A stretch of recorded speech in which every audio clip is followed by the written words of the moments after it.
Hi అండి, ఎలా ఉన్నారు? నేను బాగున్నానండి. మీరందరూ కూడా బాగున్నారా? ఈరోజు చాలా పూర్వకాలం నాటి ఒక పిండి వంట చేసి చూపిస్తానండి మీకు. అదే బెల్లంతో పాకం గారెలు. దానికి ఏం కావాలో చూద్దాం, వీడియోలోకి రండి. ఇదిగోండి, పొట్టు మినపప్పు నానబెట్టుకుని ఇలా గ్రైండ్ చేసుకున్నానండి పిండి. పప్పు 2 గంటలు నానబెట్టాను. బెల్లం, ఉప్పు, తగినంత ఉప్పు, డీప్ ఫ్రైకి సరిపడినంత ఆయిల్ తీసుకోవాలండి. ఇది చాలా బలమైన ఆహారం.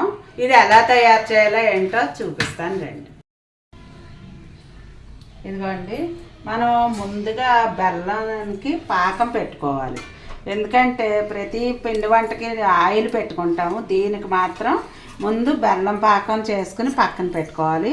నేను ఈ గ్లాసుడు పొట్టు మినపప్పు నానబెట్టుకున్నాను. దానికి కొంచెం తక్కువగా బెల్లం తీసుకున్నానండి. గ్లాసుకి వెళ్తుగా బెల్లం తీసుకున్నాం. ఇది ఇప్పుడు ముందు పాకం రెడీ చేసేసుకోవాలండి. ఎప్పుడైనా సరే కొద్దిగా వాటర్ పోయాలి. పాకం మరీ రావక్కర్లేదు, కొంచెం జిగురుగా పాకం వస్తే సరిపోతుంది. ఆ పాకం వచ్చిన తర్వాత మళ్ళీ ఏం చేయాలన్నది నేను చూపిస్తాను. ఇదిగోండి, పాకం వచ్చింది. మనకి ఎప్పుడు తీగ పాకాలు అవి అక్కర్లేదండి, ఇలా జిగురు పాకం అయితే సరిపోతుంది. ఇదిగో చూసారా ఎలా వచ్చిందో. ఇప్పుడు దీన్ని పక్కన పెట్టుకుని డీప్ ఫ్రైకి సరిపడా ఆయిల్ పెడదాం. డీప్ ఫ్రైకి సరిపడా ఆయిల్ పెట్టుకుంటే అది వేడెక్కుతూ ఉంటుంది మనకి. ఇప్పుడు ఈ పాకాన్ని కొంచెం బెల్లంలో ఏదన్నా ఇసుక అది ఉన్నా కూడా మనకు పోతుంది. ఇందులోకి వడకట్టేసుకుందాం. ఇలా పాకం చల్లారుతూ ఉంటుంది, అంటే వేడి గారెలు వేస్తాం కాబట్టి పాకం అలా గోరువెచ్చగా ఉంటుందండి. మనం అంతా ఆయిల్ వేడెక్కి వేసేలోపు ఇప్పుడు ఈ పిండిని నేను గట్టిగా ఇలా రుబ్బుకున్నాను. చూసారా, పలుకు కింద రుబ్బాలి, మరీ మెత్తగా కాడ రుబ్బకూడదు. దీన్ని అంటే రుబ్బుకునేటప్పుడు మనం సాల్ట్ వేసేసుకోవచ్చు, కానీ నేను మీకు చూపించడం గురించి నేను వేయలేదు. అది ఇలాగ సమానంగా పదును చేసుకుని ఆయిల్ వేడెక్కిన తర్వాత వేసుకోవడమే. మళ్ళీ నేను ఆయిల్ వేడెక్కిన తర్వాత ఎలా వేయాలో చూపిస్తాను.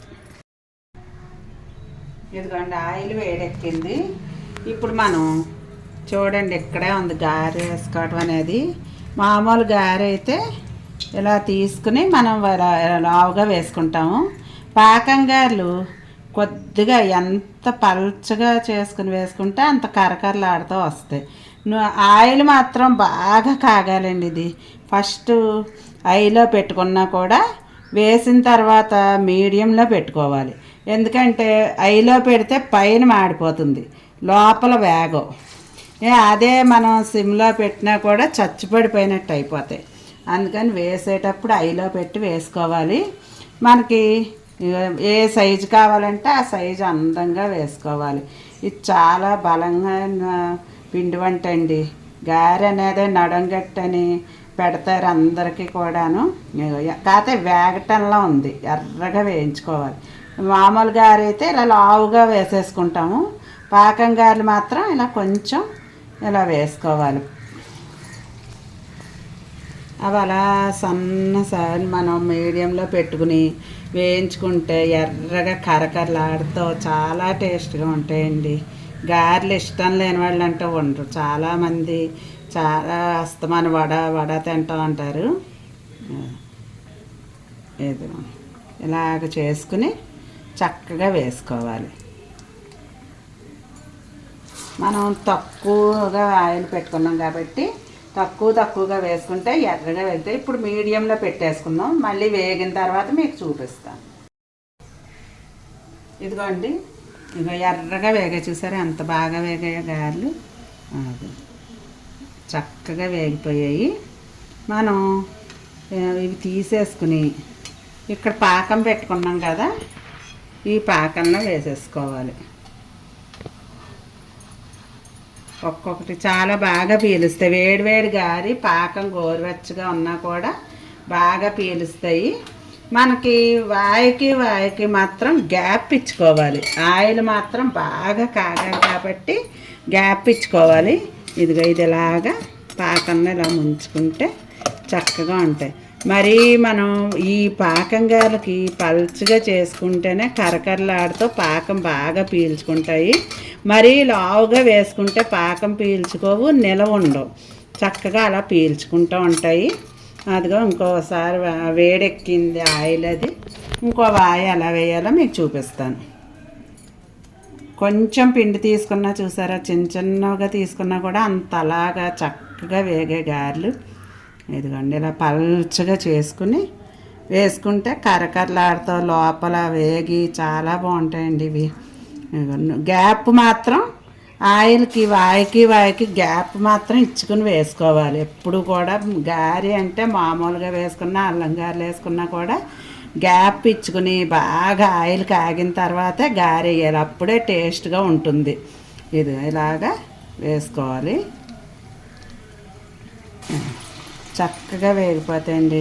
వీలైనంత మటుకు పొట్టుపప్పు పోసుకోవటానికే ప్రయత్నించండి. కొంచెం రుబ్బుకోవటం, కడుక్కోవటం అది కష్టం అనుకుంటారు, కానీ టేస్ట్కి అయితే పొట్టుపప్పే బాగుంటుంది. మా ఇంట్లో అయితే ప్రతి దానికి పొట్టుపప్పే వాడతామండి. గుళ్ళు అయితే అసలు తక్కువ వాడేదంటూ ఉండదు అసలు. ఇదిగో ఇది కూడా వేసి చూసారా ఎంత చక్కగా వేగుతున్నాయో. మనం ముందు ఐలో పెట్టి వేసుకున్న మీడియంగా మాత్రం పెట్టుకోవాలి స్టవ్, లేకపోతే మాడిపోతాయి. సిమ్లో పెడితే చచ్చిపడిపోతాయి. ఇవి కూడా వేగిన తర్వాత మీకు మొత్తం అన్నీ చూపిస్తాను.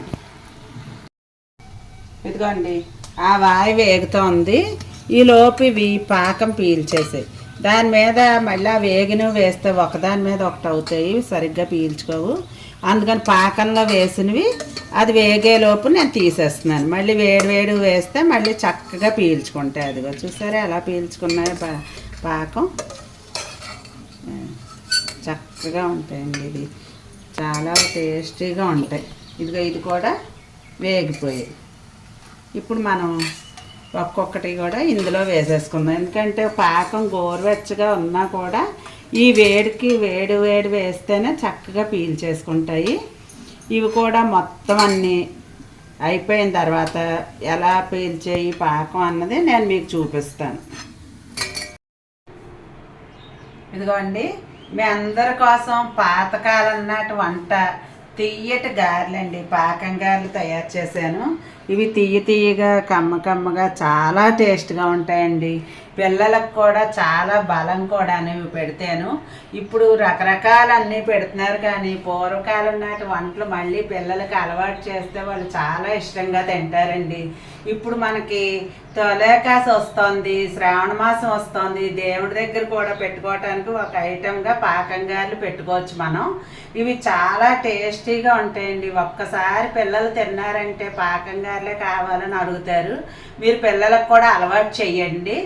ఈ వీడియో కనుక మీకు నచ్చితే లైక్ చేయండి, షేర్ చేయండి, కామెంట్ చేయండి. నా ఛానల్ని తప్పకుండా సబ్స్క్రైబ్ చేసుకోండి. మరి మంచి వీడియోతో మీ ముందుకు వస్తాను. బాయ్.